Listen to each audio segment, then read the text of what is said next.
मी तुम्हाला माहितीसाठी एवढंच सांगेन की त्यांचं जे प्रेम तुमच्यावर आलंय त्या प्रेमामध्ये एक प्रश्न मात्र तुम्ही आवर्जून विचारला पाहिजे की घोडगंगा सहकारी साखर कारखान्याचे 27 वर्ष चेअरमॅन आहेत तुम्ही.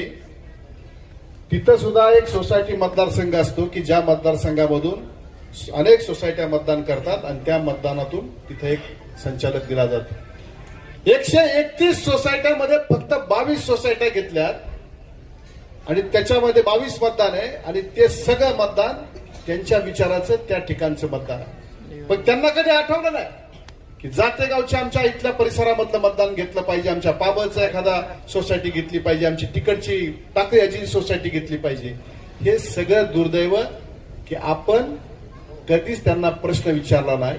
आता जर आले तर 100% आपण हा प्रश्न विचारला पाहिजे आणि उद्याच्या 5 तारखेला न विसरता डोक्यात एवढंच ठेवा, गब्बशीच्या चित्रावरती शिक्का मारून आपल्याला मतदान करायचं. अजितदादा गेल्यानंतर ही पहिली निवडणूक आहे.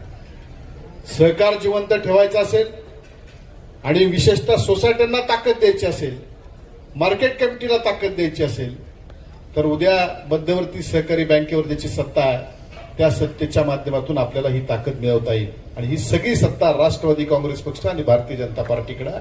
त्याच्यामुळे तो विचार न करता 5 तारखेला कब्बशीच्या चित्रावर शिक्का मारून आपण मोठ्या मताधिक्यानं या पॅनलला विजय करा.